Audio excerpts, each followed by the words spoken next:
Hello students, before we get started once again, I would like to say something about you may have observed in the last few classes that the videos are being closed at any time because I am recording these videos on castometric application, and it has the limitation of 15-minute recording. So as soon as the 15 minutes are completed, the video gets closed. So but I will try to link what were we discussing in the previous lecture and what we are going to learn in the next lecture. Okay students, in the previous lecture we were discussing the various terms used in the thermodynamics, like system, surrounding, boundary and universe. We have discussed in detail all of these four terms. Then after, we have discussed the types of system, and in that we have studied open system, closed system, and what is meant by isolated system. But we have seen the examples of only two systems, that is a cup, a hot tea in the cup kept on the table is an example of open system, and the hot tea in the cup which is covered with the lid is considered as a closed system, and it is an example of closed system. And then isolated, the example of isolated system is hot tea kept in a thermos bottle. As we know that if we take hot tea in a thermos bottle and kept it for a long time, it remains hot at that time also. That is why hot tea means the thermos doesn't allow the tea to exchange its energy in the form of heat with the surrounding, and since it is closed with the lid, so it cannot exchange its matter with the surrounding. These are the examples of open system, closed system and isolated system. Let us proceed further. Intensive and extensive properties is another concept in the chapter thermodynamics. First, before getting in details with intensive, what are intensive properties and what are extensive properties, let us have a look at some physical and chemical change. What is mean by physical change and what is mean by chemical change? Just within a shorter time I will explain it. Okay, have you ever seen the boiling water? Now if I ask you whether it is a physical, boiling of water is a physical change or chemical change, then answer will be definitely the answer would be it is an physical change. Okay, and if I ask you rusting of iron or burning of any paper, whether that process the change is physical change or chemical change, the answer is it is a chemical. Means boiling of water is a physical change and burning of paper is a chemical change. By these examples we can define physical change are the temporary changes and chemical changes are the permanent changes. Okay, now how why they are called temporary changes and why chemical changes are called permanent changes, let us see. Okay, if you look at this example picture, glowing bulb. Okay, glowing of bulb is an example of physical change. Why? Because we are studying that property without causing any changes in that substance. Okay, for example, okay, melting of ice.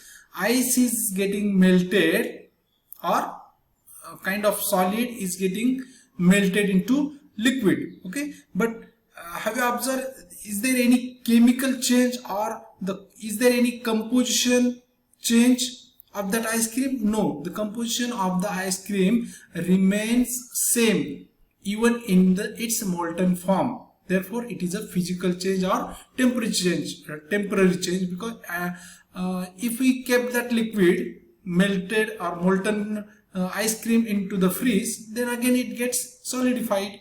That is why it is a temporary change. We call it as a physical change. Means melting of ice cream can be studied without causing any change in its chemical composition. That is why it is called a physical or temporary change. Unlike melting of ice, here burning of coal or simply the rusting of metal. If we look at the we know the rusting of metal, particularly iron.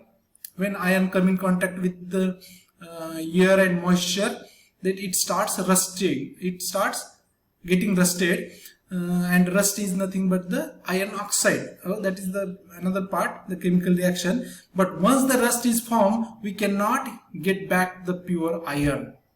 It is a permanent change. That is why rusting of iron or rusting of metal is called a permanent change. And rusting of iron can be studied.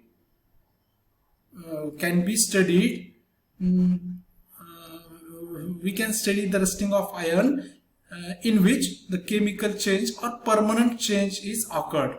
That is why it is called as a permanent change or chemical change. Like the examples of chemical change are burning coal, explosion of firecrackers. Once the firecracker explode, we cannot get back the original, the composition of that firecracker original. Okay, these are the physical and chemical changes. Once we understood the physical, what are physical changes and what are chemical changes, then we can proceed further. Okay, now properties of matter. Properties of matter means it's the color of matter, it's a taste of the matter, its solubility of matter in various substances, its toxicity, its heat of combustion, its density, its luster, its malleability, its conductivity. All these are considered as the property of the matter. We know, we are aware about the various properties of substances of matter. Now, if these properties can be studied without causing any chemical change, or while studying these properties, if there occurs a change in its composition or permanent change, then such properties are called chemical properties. And those properties which can be studied without causing any chemical changes or chemical composition, they can be said to be physical properties. In simple words, the properties which can studied without changing the identity of the substance are called chemical properties. And the properties, while studying these properties, if there is occur any chemical change, then such properties are called chemical properties. Okay, if we proceed further, these chemical properties, the examples of chemical properties are its reactivity, how the substance reacted with the, when it is treated with the another substances. That is its reactivity. Once it is treated, we cannot get that substance in its original form. Its flammability, toxicity, ability to oxidize, heat of combustion. These are the examples of these chemical properties. And here, which physical properties, which can be just, okay, what is the color of this mouse? You can easily observe without damaging this mouse. We can observe, yes, it is the black, the mouse is in black color, the color of the mouse is black. Yes, that can, the property can be studied without causing any chemical change or damaging its own identity. That is why it is said to be a physical property. Now, these physical, the examples of this physical property, like its weight. If I ask you what is the weight of this mouse, then easily you can go for the balance and take its weight without causing any change in this mouse. That is why it is said to be a physical property. Okay, color, luster, odor, ductility, hardness, conductivity, boiling point, melting point, mass, volume, weight. These all are the examples of physical properties. Okay, boiling point is a physical property. Okay, if you take the boiling point of water, then obviously we know that the boiling point of water is 100. While studying the boiling point of that substance, can we cause any chemical changes in that? No, the water H2O remains H2O. Only the state of the matter gets changed, but no chemical change occurs during the study of boiling point of water or any pure liquid. That is why it is considered as a physical property. Okay, now up to this we are clear what is chemical change, what is physical change. Chemical change is a permanent change, physical change is a temporary change. Okay, chemical properties, those can be studied by causing the change in its chemical composition of the matter. Okay, we are studying the property of matter, and without causing the change in composition of the matter, we cannot study any chemical properties. That is why they are called as chemical properties. And physical properties, okay, simply we can by observing or by causing no damage to the composition or identity of the matter, we can study these properties. That is why they are called physical properties. Okay, I hope you have understood this concept clearly till now. Okay, means the properties are divided into two, physical and chemical properties. Now there is one more classification of these properties, whether it is a physical property or chemical properties. All these properties, by comprising them all together, all these properties are classified into two classes. These are intensive and extensive properties, and this classification is done based on the fact that whether the property of the substance depends on its quantity or it independent by its quantity. Depending on this fact, depending on this consideration, the properties are again classified into two classes, intensive properties and extensive properties. Okay, let us see what these properties are. Intensive properties. First of all, we will see the definition. Okay, a property that does not depend on quantity of matter present in the system is called intensive property. Okay, here the two words are important: does not depend and quantity of matter. Any property which depends upon, does not depends upon the quantity of the substance, quantity of the matter, then that property is said to be intensive property. Intensive, to remember, later on I will tell you.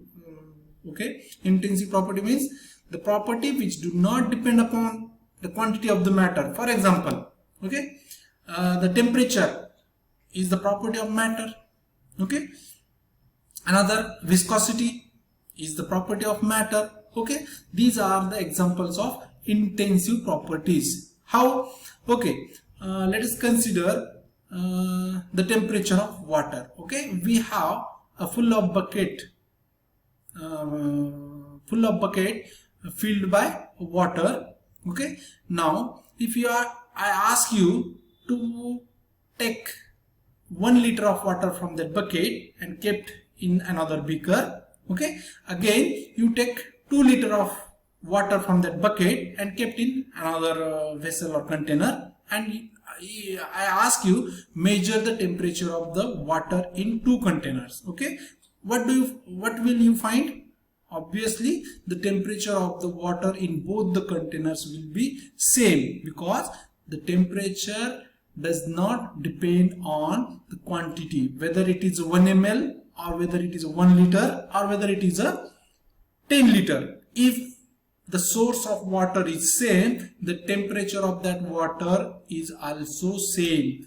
It does not, you will not find, so okay, there is a 1 ml of water and its temperature is suppose 25 degrees centigrade, and the same water taken from the same bucket, but the quantity is 1 liter, that means it must have some another temperature. It doesn't happen, it doesn't the fact, it is not the fact. Okay, that is why the temperature, viscosity, refractive index, all these are, we will discuss the examples of the intensive properties. These are again the density of substance, that also does not depend upon the quantity of the substance. Okay, if you take 5 gram of sugar or 10 gram of sugar.